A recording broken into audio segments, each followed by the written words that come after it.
सहनाववतु सहनौ भुनक्तु सह वीर्यङ्करवावहै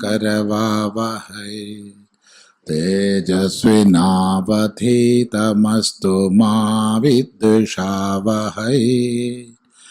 ओम शांति शांति शांतिः। ओम भद्रं कर्णेभिः शृणुयाम देवाः भद्रं पश्येमाक्षभिर्यजत्राः स्थिरैरङ्गैस्तुष्टुवांसस्तनूभिर्व्यसेम देवहितं यदायुः। स्वस्ति न इंद्रो वृद्धश्रवाः स्वस्ति न पूषा विश्ववेदाः स्वस्ति नस्तार्क्ष्यो अरिष्टनेमि स्वस्ति नो बृहस्पतिर्दधातु। ओम शांति शांति शांतिः।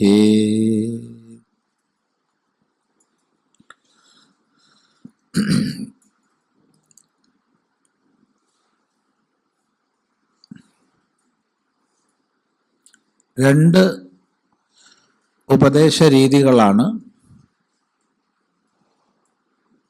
ഈ കാണാകുന്ന ഈ അനുഭവിക്കപ്പെടുന്ന എല്ലാം ഉണ്ടെന്നതുകൊണ്ട് ബ്രഹ്മമാണ്, ബ്രഹ്മ ഭിന്നമായിട്ടൊന്നുമില്ല.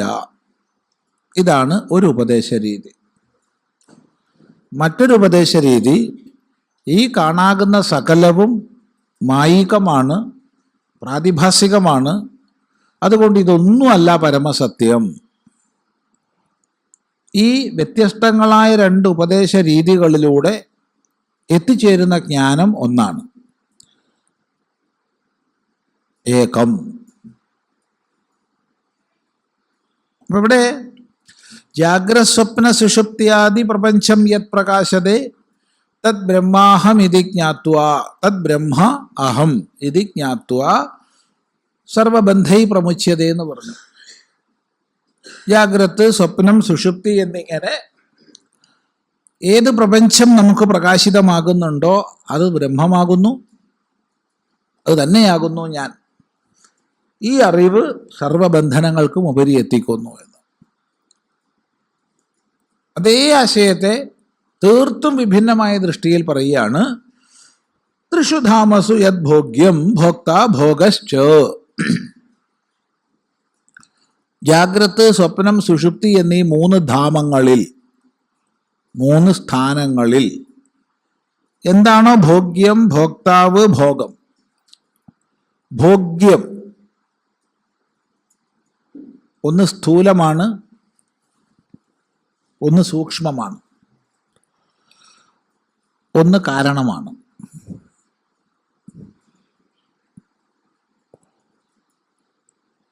ഭോക്താവെന്ന് പറയുമ്പോൾ ആ സ്ഥൂലാനുഭവങ്ങളെ നേടുന്നവനാണ്. അവനൊരു പേര് നമുക്ക് ഈശ്വരന് കൊടുക്കുന്നു, അത്രയേ ഉള്ളൂ.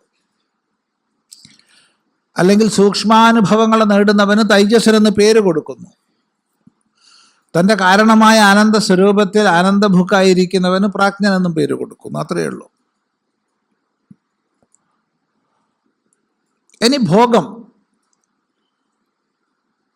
സ്ഥൂല സൂക്ഷ്മ കാരണഭേദങ്ങളിലുള്ള വിഷയങ്ങളെ ഞാൻ അറിയുന്നു എന്നുള്ള പ്രക്രിയ.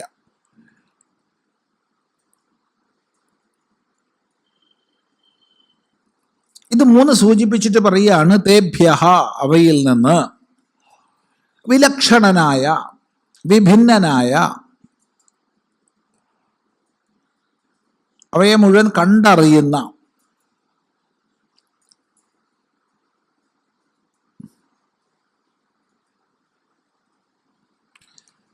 കാണുന്നവൻ ഒരിക്കലും കാണപ്പെടുന്നതല്ല. ഈ രണ്ട് ദൃഷ്ടിയും തമ്മിൽ പ്രശ്നം ഉണ്ടാവരുത്. ആദ്യം പറഞ്ഞു കാണുന്നവനും കാണപ്പെടുന്നത് ഒന്ന് തന്നെ എന്ന് പറഞ്ഞു. ഇപ്പൊ പറയാണ് കാണുന്നവൻ ഒരിക്കലും കാണപ്പെടുന്നതല്ല, കാണപ്പെടുന്നതിനെ കാണുന്നവൻ ഭിന്നനായിരിക്കണം. അപ്പൊ ഇത് വിരുദ്ധമായിട്ട് ആരും എടുക്കരുത്. രണ്ട് വീക്ഷണ കോണുകളാണ്, രണ്ട് അപഗ്രഥന രീതികളാണ്.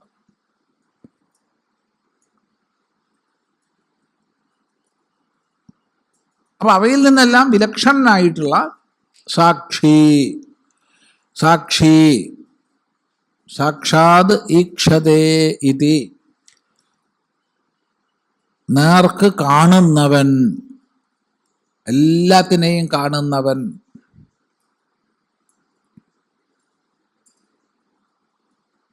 ആരാണ് കാണുന്നവൻ?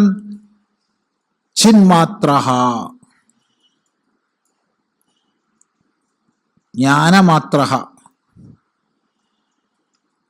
ജ്ഞാനസ്വരൂപൻ, ജ്ഞേയത്തെ കാണുന്ന ജ്ഞാനസ്വരൂപൻ, ചിന്മാത്രഃ.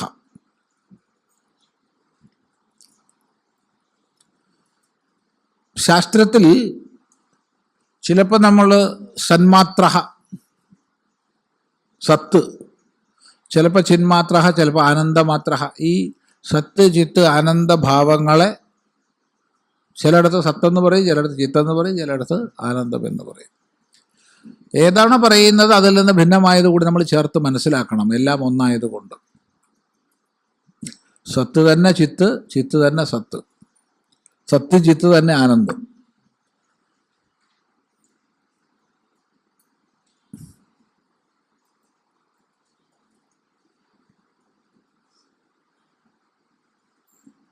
അപ്പൊ ചിന്മാത്രഃ, ചിത് സ്വരൂപൻ, അഹം ഞാൻ. ആര്? സദാശിവ, സദാശിവനാണ്, ഈശ്വരൻ തന്നെ. സദാശിവൻ യാതൊരുവൻ മായോപാധിയോട് ചേർന്ന് ഈ വിശ്വത്തിൻ്റെ മുഴുവൻ കാരണവും അധിഷ്ഠാനവും ആകുന്നുവോ അങ്ങനെയുള്ള ഈശ്വരൻ സദാശിവൻ, സദാ മംഗളസ്വരൂപൻ, അഹം ഞാൻ. അവിടെ വാസ്തവത്തിൽ ഉപാസ്യ ഉപാസക ഭേദമൊക്കെ അതിക്രമിച്ചു. ഉപാസനാതലത്തിൽ ഞാൻ ചിന്മാത്രനാണെന്ന് പറയില്ല, ചിന്മാത്രൻ ഈശ്വരനാണ്. ഞാൻ സദാശിവനാണെന്ന് പറയില്ല, ഞാൻ സദാശിവന്റെ ഒരു ഭക്തനും ആരാധകനുമാണെന്നാ പറയുക.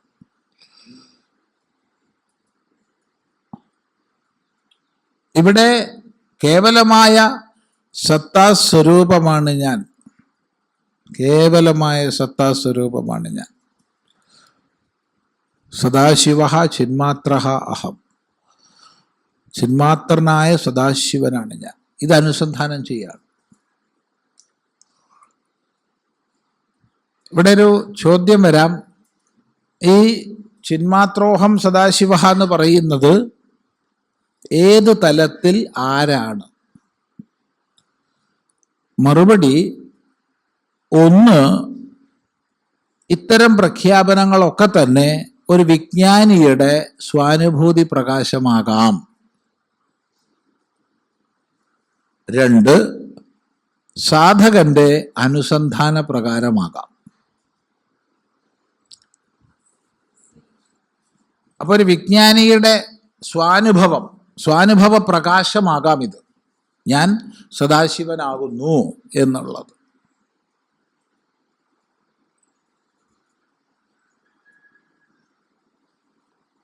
അല്ലെങ്കിൽ അതൊരു സാധകന്റെ അനുസന്ധാനം. എങ്ങനെ അനുസന്ധാനം ചെയ്യുന്നു?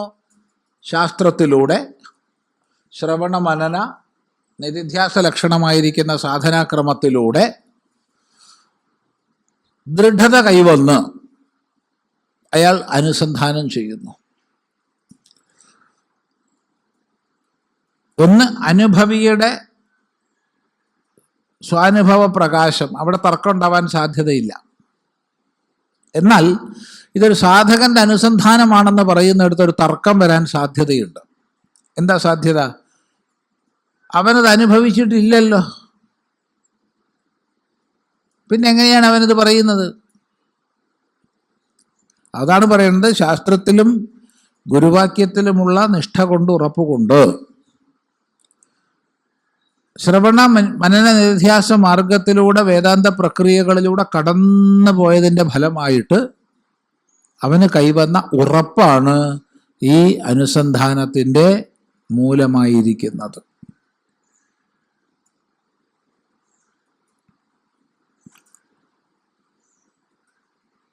അപ്പോൾ അവിടെ വീണ്ടും വിമർശനം വരാം. ചിന്തിക്കുന്നവർക്ക്.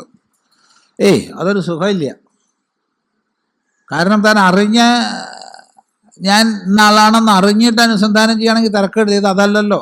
അപ്പം ഇതൊരു തരം മനസ്സിലേക്കൊരു കൽപ്പന കൊടുക്കുകയല്ലേ. ആവർത്തിച്ച് കൽപ്പന കൊടുത്ത് ഞാൻ ബ്രഹ്മമാണെന്ന് കൽപ്പന കൊടുക്കുന്നത് ഒരു തെറ്റല്ലേ? അങ്ങനെയല്ലേ ഞാൻ ബ്രഹ്മമാണെന്ന് പറയുന്നത്? അതൊരു കാൽപ്പനിക തലം മാത്രമല്ലേ? ചോദ്യം, ഈ കൽപ്പനാലോകത്ത് ബാക്കിയല്ല ഇപ്പം എന്താന്നാവോ?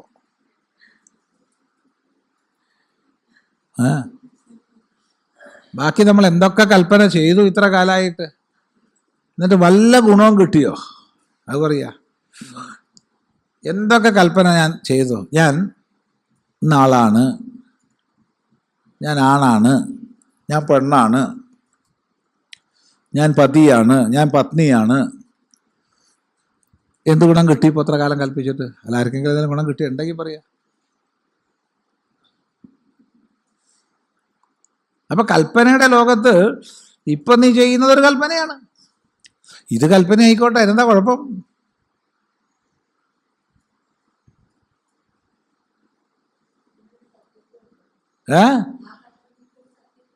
അതെ, ആ കൽപ്പനയ്ക്ക് സത്യത്വം ഇല്ലേ? ഈ കൽപ്പനയ്ക്ക് സത്യത്വം ഇല്ലേ?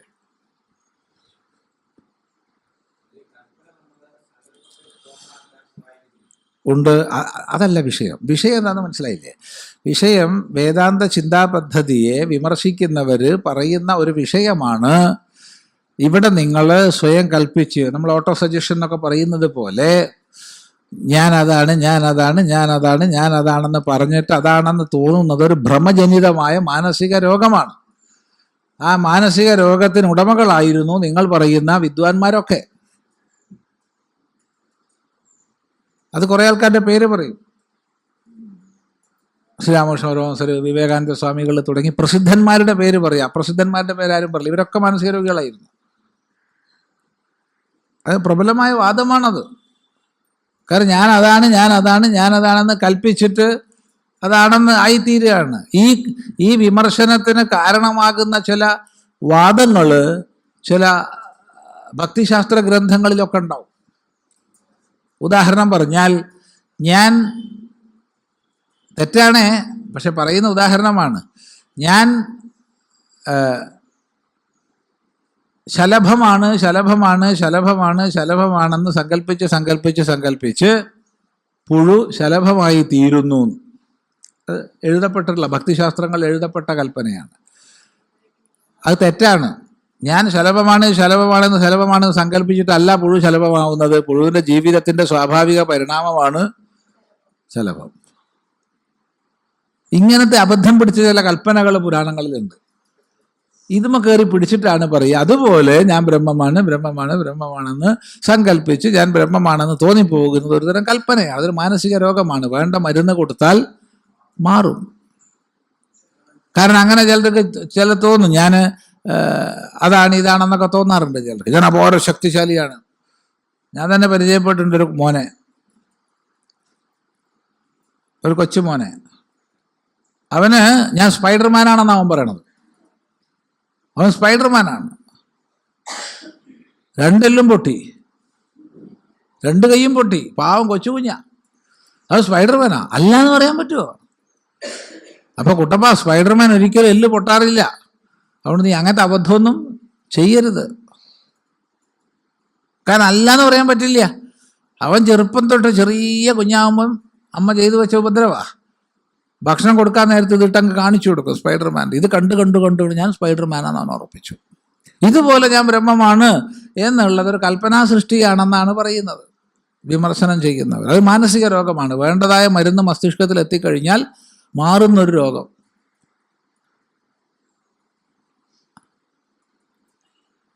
അല്ല, ഒന്ന്, ഇത് പ്രമാണസഹിതമായ അറിവാണ്. രണ്ട്, ഇനി നിങ്ങൾ കൽപ്പനയാണെന്ന് പറയുകയാണോ? എല്ലാം കൽപ്പനയല്ലേ. ആ കൽപ്പനയ്ക്കൊക്കെ നിങ്ങൾ മരുന്ന് കൊടുക്കൂ. ഒരാൾ പറയുകയാണ്, ഞാൻ ഇന്ന ആളുടെ പത്നിയാണ്. ആ കൽപ്പന മാറ്റാൻ നിങ്ങൾ മരുന്ന് കൊടുക്കൂ. ഞാൻ ഇന്ന ആളുടെ പതിയാണ്. നീ എങ്ങനെയാ പതിയാവുക? നീയല്ലേ. അതൊരു കൽപ്പനയല്ലേ. ലോകം മുഴുവൻ കൽപ്പനാ സൃഷ്ടമാണ്.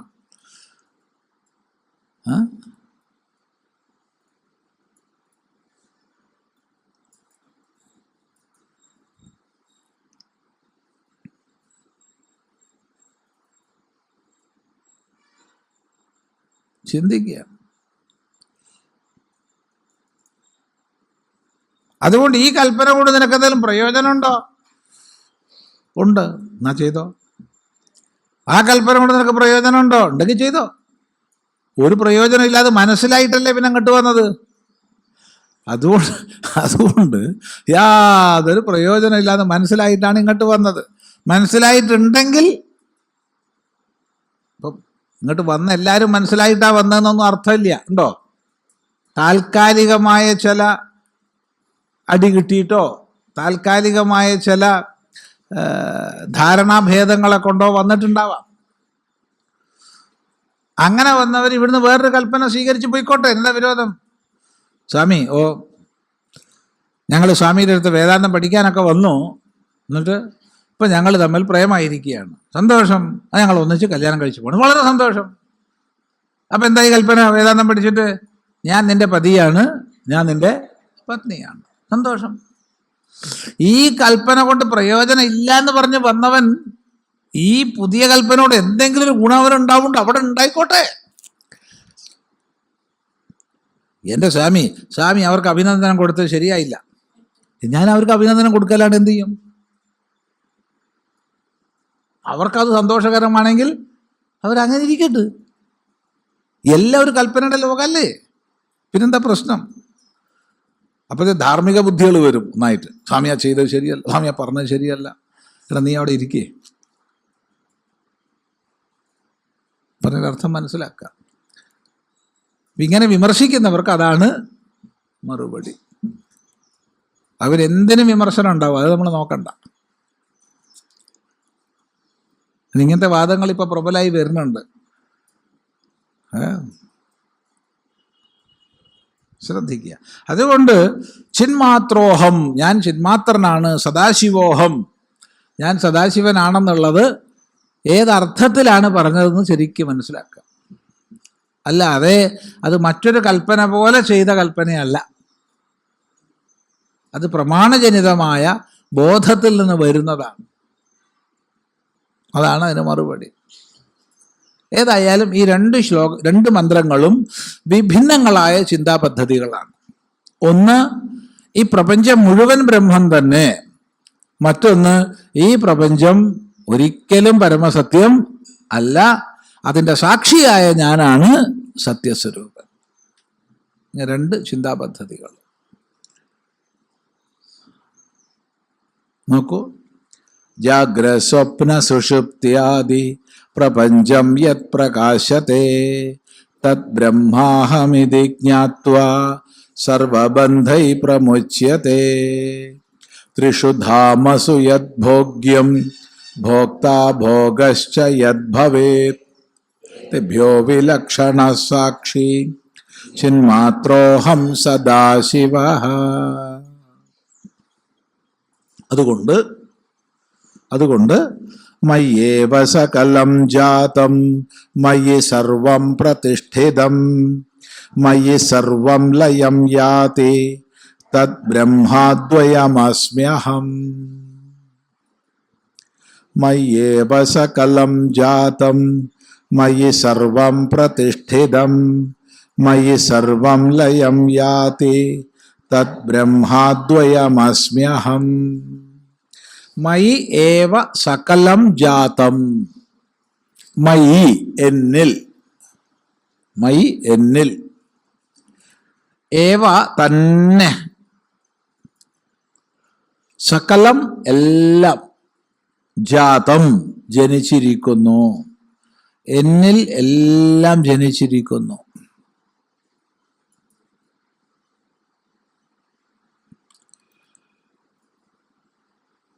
സകലം എന്ന് പറയുമ്പോൾ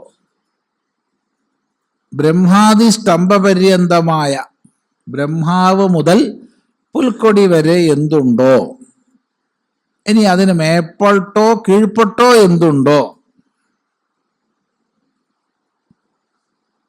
ബ്രഹ്മാവിന് മുകളിൽ പ്രത്യേകിച്ച് നമുക്കൊന്നും അറിയുണ്ടാവില്ല. പുൽക്കൊടിയുടെ കീഴ്പ്പെട്ട് നമുക്ക് പലതും അറിയാം. ഏകോശ ജീവികളെ അറിയാം, കേവലം ജീവന്റെ സ്പന്ദനം എന്ന് പറയാവുന്ന തരം ഘടകങ്ങളെ അറിയാം. എല്ലാം എടുത്തോളൂ. എല്ലാം, സർവം, സകലം മയി ഏവജാതം, എന്നിൽ തന്നെയാണ്, ഞാനാകുന്ന ഉണ്മയിൽ തന്നെയാണ് ജനിച്ചിരിക്കുന്നത്. ഇവിടെ വളരെ ശ്രദ്ധിക്കണം. ഞാനാകുന്ന ഉണ്മയിൽ ജനിച്ചിരിക്കുന്നു എന്ന് പറയുമ്പോൾ അതിൽ നിന്ന് ഭിന്നമായി ജനിച്ചിരിക്കുന്നു എന്ന് അർത്ഥമില്ല.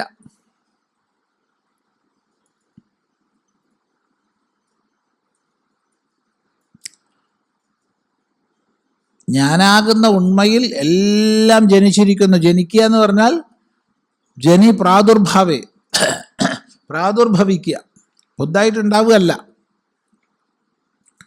നശിക്കുക എന്ന് പറഞ്ഞാൽ തീർത്തും ഇല്ലാണ്ടാവുകയല്ല. അദർശനേന്ന, കാണാണ്ടാവുക. അപ്പൊ കാണാത്തത് കാണാറായപ്പോൾ ജനിച്ചു പറഞ്ഞു, കണ്ടോണ്ടിരുന്നതിനെ കാണാണ്ടായപ്പോൾ മരിച്ചു എന്ന് പറഞ്ഞു. അത്രയേ ഉള്ളൂ, നശിച്ചു എന്ന് പറഞ്ഞു. അല്ലാണ്ട് ആത്യന്തികമായി സത്യം ഉണ്ടാവുന്നുമില്ല, നശിക്കുന്നുമില്ല, ഇല്ലാതാകുന്നുമില്ല. ആവിർഭാവവും ഉണ്ട്, തിരോഭാവവും ഉണ്ട്, ഉദ്ഭവവും ഉണ്ട്, നാശവും ഉണ്ട്. ഇത് കറങ്ങിക്കൊണ്ടേയിരിക്കും. ഈ ആവിർഭാവത്തിനും തിരോഭാവത്തിനും ഒരാശ്രയം വേണം, അടിസ്ഥാനം വേണം.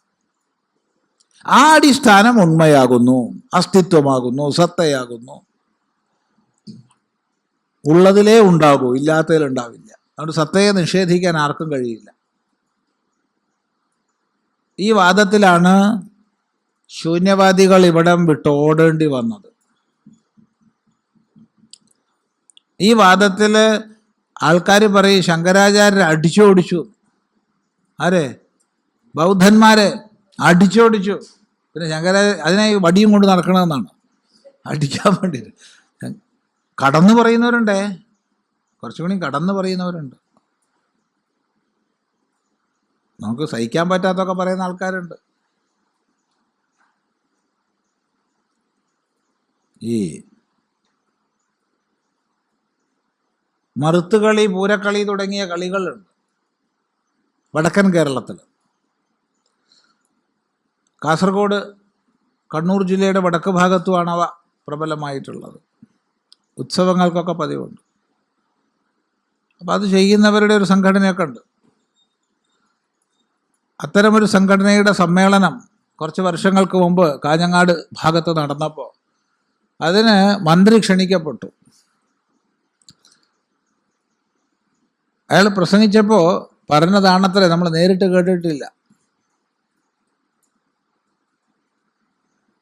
പണ്ട് നിങ്ങൾക്കെല്ലാം അറിയാമല്ലോ, വിശിഷ്ട ചടങ്ങുകൾക്കെല്ലാം ഹിന്ദുക്കൾ താലപ്പൊലി എടുക്കാറുണ്ട്. ഒരു താലത്തിൽ കുറച്ച് പുഷ്പങ്ങളും ഒരു വിളക്കൊക്കെ വെച്ചിട്ട് താലപ്പൊലി എടുക്കാറുണ്ട്. ഇതെന്താണെന്ന് നിങ്ങൾക്കറിയാമോ? ബൗദ്ധരുടെ തലയറുത്തു ശങ്കരാചാര്യരും ശിഷ്യന്മാരും കൂടിയിട്ട്. എന്നിട്ട് താലത്തിൽ ആ തല വെച്ചിട്ട് ബാക്കി ബൗദ്ധന്മാരെ കൂടി പേടിച്ച് ഓടിപ്പിക്കാൻ വേണ്ടിയിട്ട് ചെയ്ത പണിയാണ് താലത്തിൽ തലയും വെച്ചിട്ട് ഇങ്ങനെ കൊണ്ടുപോകുക. അങ്ങനെയാണ് ഈ താലപ്പൊലി ഉണ്ടായത്. നോക്കണേ. നമ്മളോട് പറഞ്ഞാലോട് ഞാൻ ചോദിച്ചു, നിങ്ങൾ തന്നിട്ട് കേട്ട് നിന്നോ ഈ പ്രസംഗം? ഞങ്ങൾ ഞങ്ങളുടെ പ്രതിഷേധം അറിയിച്ചു. എങ്ങനെ അറിയിച്ചു? പ്രസംഗം കഴിഞ്ഞപ്പോൾ സംഘാടകരോട് പറഞ്ഞു, മന്ത്രി ഇങ്ങനെ പ്രസംഗിച്ചത് ശരിയായില്ല. ഇങ്ങനെ അറിയിക്കണ്ടേ? വേറെ വല്ലരും അയ്യോ കണ്ടിരുന്നോ? എന്നാ പുതിയ താലം അല്ലേ? വേറെ വല്ലരും ആയിരുന്നെങ്കിൽ, വേറെ ഏതെങ്കിലും മതത്തിൻ്റെ ഒരു ആചരണ സംബന്ധമായിട്ടാണ് ഇയാൾ പറഞ്ഞതെങ്കിൽ പുതിയൊരു താലപ്പൊലി ഉണ്ടാവുമായിരുന്നു. ഹിന്ദു പിന്നെ അത്ര വലിയ ആളാണല്ലോ, വിശാല മനസ്കൻ, അഹിംസയുടെ മൂർത്തി, മഹാനുഭാവൻ, ക്ഷമാസ്വരൂപൻ ഒക്കെയാണല്ലോ ഹിന്ദു. അതുകൊണ്ട് എന്തും അവൻ്റെ തലക്കിട്ട് കയറാമല്ലോ, അവൻ്റെ തലക്കിട്ട് എന്തും കയറാം. ചിന്തിക്കുക.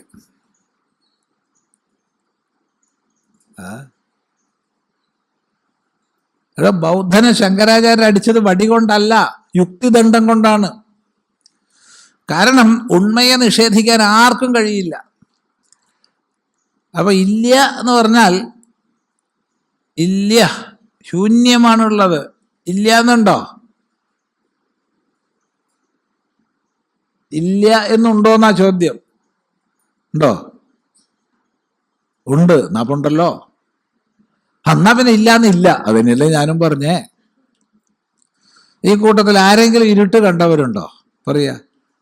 ഈ കൂട്ടത്തിൽ ആരെങ്കിലും ഇരുട്ടിനെ കണ്ടവരുണ്ടോ? ഉണ്ടെങ്കിൽ പറയൂ. എന്താ അനുഭവിച്ചത്? രാത്രി എന്ത്?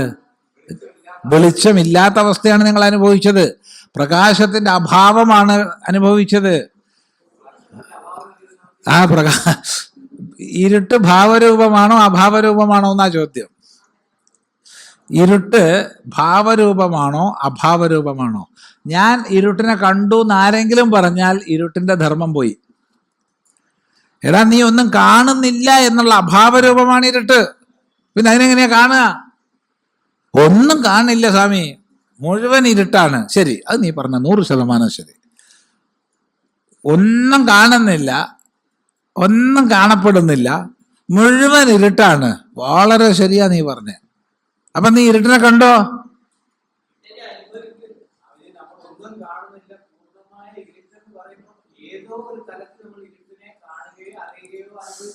ഇല്ല, ഇരുട്ടിനെ കാണാൻ സാധ്യമല്ല. കാണപ്പെടാത്തതാണ് ഇരുട്ട്. അതെ, പ്രകാശത്തിന്റെ അഭാവത്തെ അനുഭവിച്ചറിയാണ്. പ്രകാശത്തിന്റെ അഭാവരൂപമാണ് ഇരുട്ട്. ഇരുട്ടിന് ഭാവരൂപം ഇല്ല.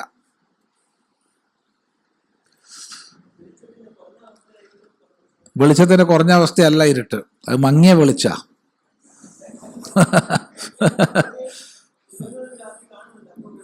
മൃഗങ്ങളെ പറ്റി അല്ല ചോദിക്കണത്. മൃഗങ്ങൾക്ക് അവിടെ വെളിച്ചമുണ്ട്.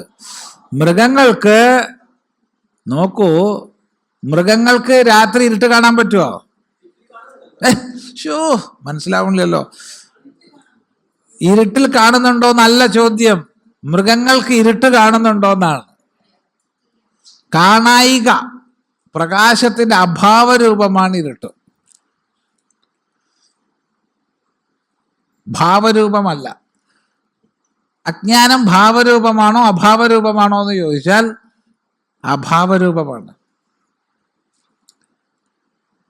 അല്ലായിരുന്നെങ്കിൽ ഇവിടെ ഒരു ഇത് പൂർണ്ണമായി വെളിച്ചമില്ലാത്ത, പൂർണ്ണമായി ഇരുണ്ട ഒരു മുറിയിൽ ഒരാൾ ഒരു ദീപം കൊണ്ടുവന്നാൽ അവിടെ ഉടനെ വെളിച്ചമായി.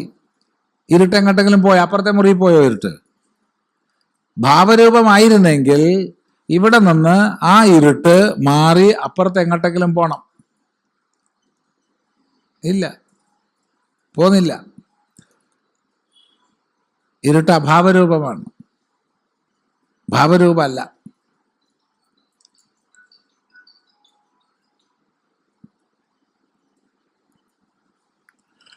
ഒരിക്കലും ഭാവരൂപമല്ല, അഭാവരൂപമാണ്.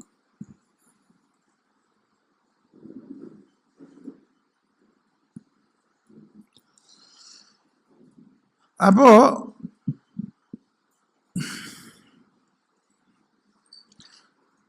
എന്നിൽ തന്നെ സകലവും ജാതമാണ്,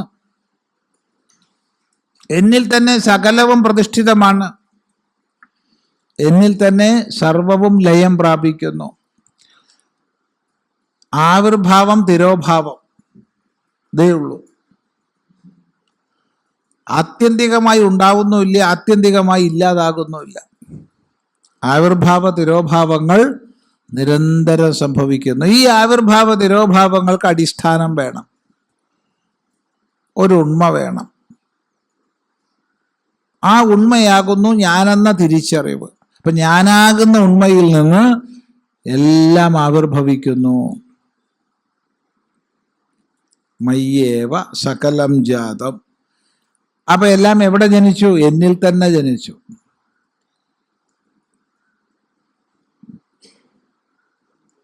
ഏകമായ സത്യത്തിൽ സകലവും ആവിഷ്കൃതമായി. സകലവും. മയി സർവം പ്രതിഷ്ഠിതം, എന്നിൽ തന്നെ എല്ലാം പ്രതിഷ്ഠിതമാണ്.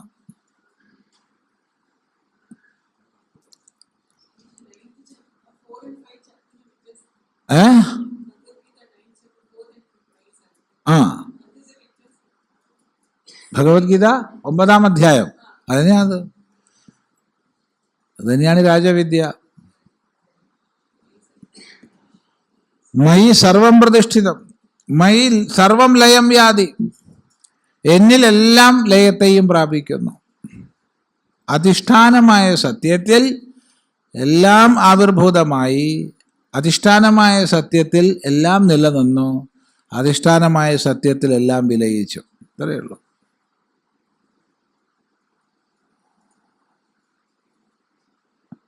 സത്യം നാശരഹിതം. ആവിർഭാവ തിരോഭാവങ്ങൾ നിരന്തരം സംഭവിക്കും. അപ്പൊ ചോദ്യം, ആവിർഭവിച്ചു എന്ന് പറഞ്ഞവ എവിടുന്ന്? അവിടുന്ന്. അവിടുന്ന് അങ്ങനെ ഭിന്നമായി ആവിർഭവിച്ചോ? ഇല്ല, അവിടെ തന്നെയാ നിലകൊണ്ടത്. അതില്ലാതാവുമ്പോഴോ അവിടെ തന്നെ പോയി. ജാഗ്രത, സ്വപ്നം, സുഷുപ്തി എന്നീ അവസ്ഥകൾ എന്നിലുണ്ടായി, എന്നിൽ നിലനിന്ന് എന്നിൽ വിലയിച്ചു. അതുപോലെ സകലവും സകലവും.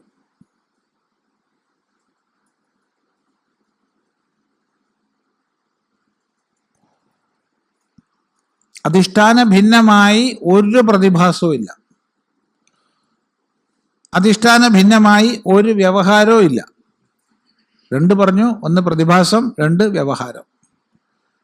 അതായത് വ്യാവഹാരിക സത്യമായാലും പ്രാതിഭാസിക സത്യമായാലും പരമാർത്ഥത്തിൽ നിന്ന് ഭിന്നമായിട്ടില്ല. നിരധിഷ്ഠാനത്തിൽ, അധിഷ്ഠാനമില്ലാത്തതിൽ ഒരിക്കലും ഭ്രമം ഉണ്ടാവില്ല. നേരത്തെ നമ്മൾ പറഞ്ഞ ദൃഷ്ടാന്തത്തിൽ അവിടെ വെള്ളമുണ്ട് എന്ന് തോന്നണമെങ്കിൽ, വെള്ളത്തിൻ്റെ പ്രതീതി ഉണ്ടാവണമെങ്കിൽ റോഡെന്ന അടിസ്ഥാനം ഉണ്ട്. അത് എന്തെങ്കിലും അടിസ്ഥാനം, മരുഭൂമിയാവട്ടെ, എന്തെങ്കിലും ഒരടിസ്ഥാനം വേണം. ഇനി വ്യാവഹാരികമായുള്ള ദൃഷ്ടാന്തത്തിൽ സ്വർണ്ണാഭരണം ഉണ്ടാവണമെങ്കിൽ സ്വർണം വേണം. അപ്പൊ ആഭരണം എവിടെ നിലകൊള്ളുന്നു? സ്വർണത്തിൽ നിലകൊള്ളുന്നു. ആഭരണം എവിടുന്നുണ്ടായി? സ്വർണത്തിലുണ്ടായി. എവിടെ പോയി? സ്വർണ്ണത്തിൽ തന്നെ വിലയിച്ചു. അത്രയേ ഉള്ളൂ. എല്ലാ കൽപ്പനകൾക്കും അടിസ്ഥാനമായി സത്യം നിലകൊള്ളുന്നു. ചിന്തിക്കുക.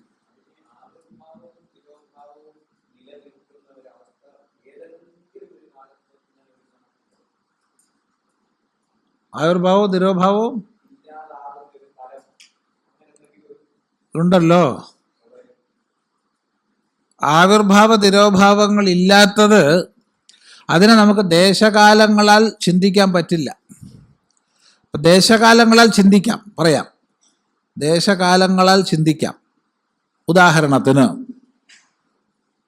ഒരു ബ്രഹ്മാവിൻ്റെ ആയുസ്സിൻ്റെ അവസാനം മഹാപ്രളയം എന്ന് പറഞ്ഞു എന്ന് വിചാരിച്ചോളൂ. അവിടെ നാമരൂപാത്മകമായ യാതൊരു ദൃശ്യപ്രപഞ്ചവും ഇല്ല എന്ന് വിചാരിച്ചോളൂ. പക്ഷെ അവിടെയും ഉണ്ട്. ഇത് മുഴുവൻ കാരണരൂപത്തിലുണ്ട്, ഇല്ലാതായിട്ടില്ല. കാരണരൂപത്തിലുള്ളതിൽ നിന്നാണ് വീണ്ടും ആവിർഭാവം വരുന്നത്. ഈ കാരണരൂപത്തിലും ഇല്ലാത്തൊരു സ്ഥിതി ഇല്ല. അതുകൊണ്ടാണ് ഉണ്മയെ നിഷേധിക്കാൻ വയ്യ. ഉണ്മ ഇല്ലായിരുന്നെങ്കിൽ നമ്മളൊന്നും ഇല്ല എന്ന് പറയാൻ പാടില്ല, പറ്റില്ല. അതുകൊണ്ട് ഉണ്മ ഇല്ലായിരുന്നെങ്കിൽ എന്നുള്ളൊരു സ്ഥിതി ഇല്ല. എന്നാലും നമ്മൾ പറയാറുണ്ട് അങ്ങനെ. എന്തുണ്ടെങ്കിൽ എല്ലാം ഉണ്ട്, എന്തില്ലെങ്കിൽ ഒന്നും ഇല്ല എന്നൊക്കെ പറയാറുണ്ട്. അതൊക്കെ പ്രക്രിയാദശയിലുള്ള പറച്ചിലാ.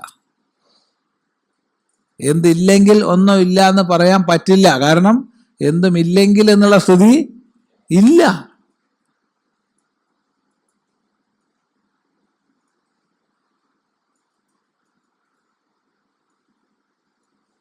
അതുകൊണ്ട് സത്തിൻ്റെ അസത്വമോ സത്തിൻ്റെ അഭാവമോ ഒരിക്കലും ഇല്ല. ഉണ്മ സദാ ഉണ്ട്.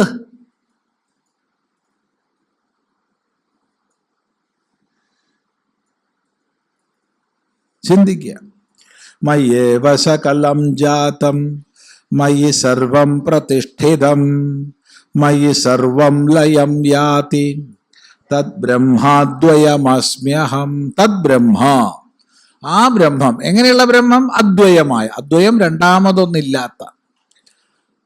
ഈ പ്രതീതിയുടെ തലത്തിൽ പലതുണ്ട്, രണ്ടുണ്ട്.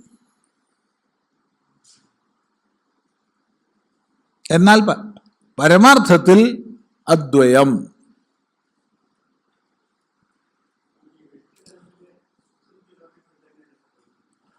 വ്യക്തിതലത്തിൽ സുഷുപ്തിയിലും ഇത് തന്നെയാണ്. സ്ഥൂലം സൂക്ഷ്മത്തിലേക്ക് പോയി, സൂക്ഷ്മം കാരണത്തിൽ വിലയിച്ചു. ആ കാരണസ്ഥിതി സുഷുപ്തി, അവിടെ നാമരൂപങ്ങളില്ല, ഒന്നുമില്ല. പക്ഷെ ഇല്ലാതായിട്ടില്ല, കാരണഭാവത്തിലുണ്ട്. അതുകൊണ്ട് പുനശ്ച ജന്മാന്തര കർമ്മയോഗ സയേവ ജാഗ്രസ്വപിതി പ്രബുദ്ധ. നേരത്തെ പറഞ്ഞു. വ്യഷ്ടിയിലെ സുഷുപ്തി തന്നെയാണ് സമഷ്ടിയിലെ പ്രളയം.